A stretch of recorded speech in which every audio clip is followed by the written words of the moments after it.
Folha Veste, parceria do Colégio Marista com a Folha de Londrina, o assunto sempre relacionado ao vestibular da Universidade Estadual de Londrina 2022, marcado para o mês de março. A gente conversa com o professor Nilson Douglas Castilho, que é o nosso carro-chefe de entrevistado.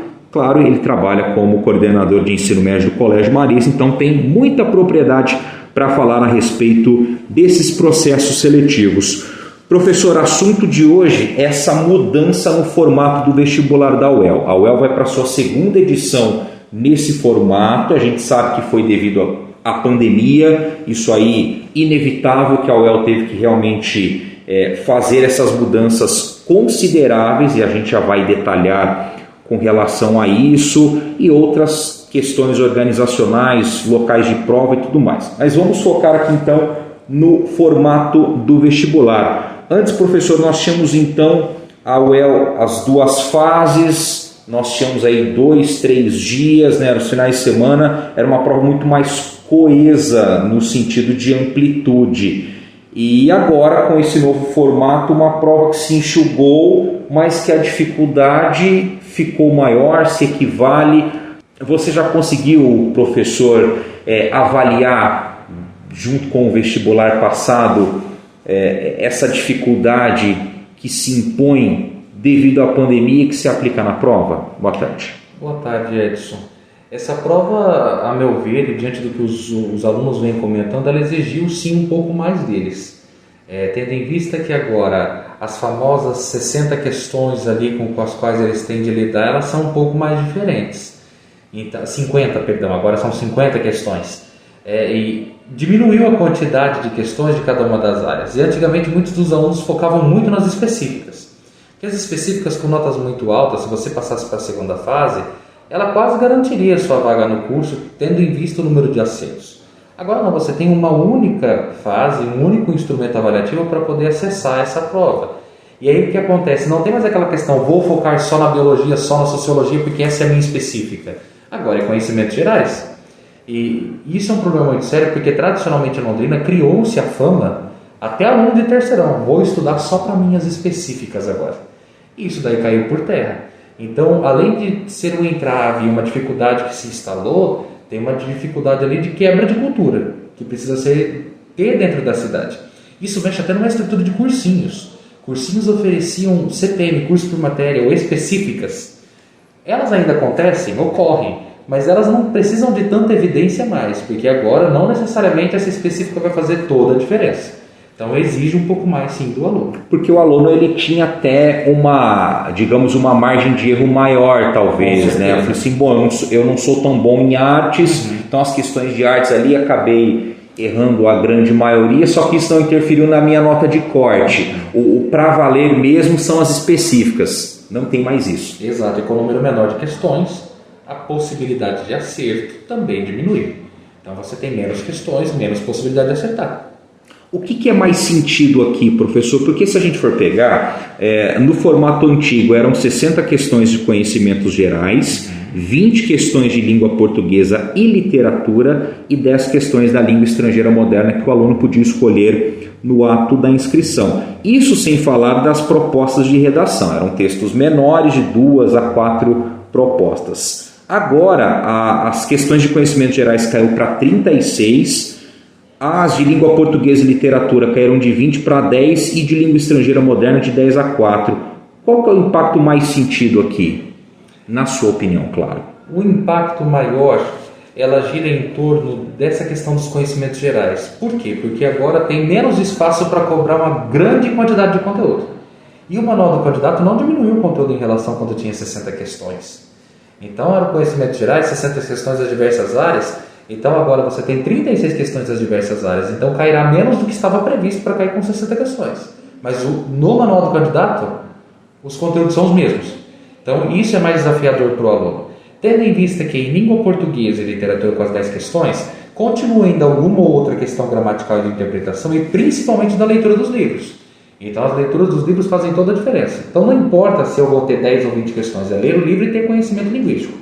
Língua estrangeira também não tem um impacto tão grande, tendo em vista que ainda pode escolher e são 4 questões ao invés de 10. É possível ter uma folga ainda dentro disso para trabalhar conteúdos mais importantes. Mas agora, conhecimentos gerais, você tem menos espaço para cobrar a mesma quantidade de conteúdo. O manual do candidato não diminuiu só porque diminuiu o número de questões. E pode acontecer de algum conteúdo importante ter que ser deixado de lado. Exatamente. Devido à quantidade. Exato. E na parte da redação, professor? No que diz respeito à redação, no ano passado a UEL foi explícita.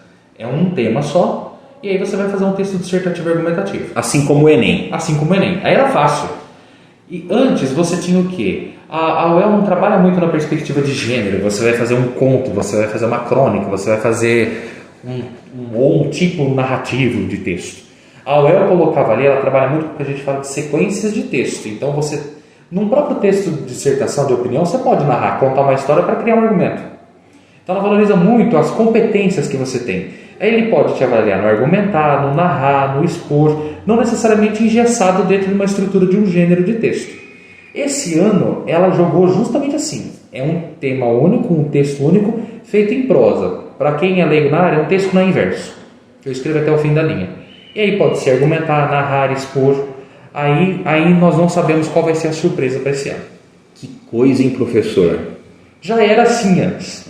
Só que daí eu tinha de 2 a 4 textos. Agora eu só vou ter um texto. E lembrando que, para eu chegar à correção desse texto, tem o mínimo de acertos na prova de conhecimentos gerais. Quer dizer, né, não são todas as redações que serão corrigidas. Exatamente. Por isso que também sobe a régua na questão da dificuldade da prova de conhecimentos gerais. Com certeza. Então isso da redação também impõe um pouco mais de, não digo de dificuldade, mas talvez o aluno ele pode ser surpreendido. Implica mais preparação da parte dele. Ele tem que ter uma gama maior de escrita, não é só texto dissertativo e argumentativo. Talvez a UEL fez isso até para se afastar um pouco do formato do Enem. Para não ficar muito manjado, talvez. Exatamente. E o vestibular da UEL tem que ter a identidade dele. E aí, quando você pega muito de um gênero ou de um texto que é cobrado dentro do Enem, parece que você pega de um pouco dessa identidade de um vestibular que é próprio da instituição. Faz sentido. E, professor, não ter prova de conhecimentos específicos, você acha que, pedagogicamente falando, é um impacto muito grande para o aluno?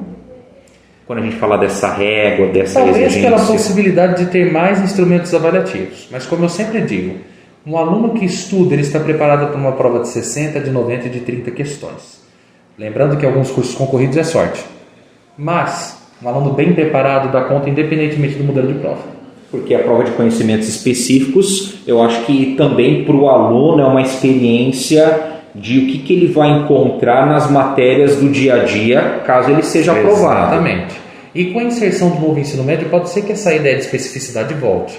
Mas a UEL ainda está analisando como é que isso vai acontecer com esse novo ensino médio. Porque reduzir a quantidade de questões, acredito, no meu ponto de vista, ser um pouco difícil, né, professor? Acredito que seja difícil reduzir esse número de questões. Talvez ele tenha algo de conhecimentos gerais, que é aquilo que a base coloca que todos os alunos do ensino médio têm de aprender, e depois dê possibilidade do aluno escolher alguma área específica, tendo em vista esse protagonismo e flexibilidade do currículo que o novo ensino médio pede. Mas isso ainda é muito cedo para a gente dizer como é que vai ser, tendo em vista que isso virá só para 2024 para frente. E também talvez a UEL pode voltar a fazer o vestibular em 2 dias e daí colocar um dia somente para essa prova de conhecimentos específicos. A gente não sabe como é que vai ser a evolução da pandemia até lá nessa implantação do novo ensino médio. Mas então você acredita que essa supressão da prova de conhecimentos específicos é realmente algo temporário, pontual, devido à pandemia? Devido à pandemia e também porque o novo ensino médio vai pressionar os vestibulares a se modificarem. Então isso daí pode ser que dure pouco tempo. Até porque tem ainda uma questão de uma queda de braço, né, das universidades estaduais, com essa nova proposta. É uma queda de braço das universidades em relação à nova proposta do ensino médio, também a força que o Enem pode criar em ser o único instrumento para acesso ao ensino superior, que creio eu que possa ser uma via muito possível de acontecer, mediante uma lei, uma normativa. Então a UEL aí visa preservar um pouco da sua identidade, daquilo que é tradicional, para ingressar nos cursos dela, que ela está estipulando ali por meio do vestibular. Não perder a essência. Exatamente. Mais alguma observação, professor, quanto a esse novo formato? Algo que os alunos tenham que se atentar? A observação é: continue com a preparação como se fosse para 60 questões, as anteriores, esqueçam esse foco muito específico e agora, tendo em vista essa redação com diversidade maior de gênero de competências da escrita, amplie o seu repertório de escrita, não fique só no dissertativo e argumentativo. Aí, em relação ao Enem, vira a chave de vez na redação para não cair nesse erro. Muito bem, professor Nilson Douglas Castilho. Até semana que vem com mais um assunto relacionado ao vestibular da UEL. Professor, um abraço. Muito obrigado.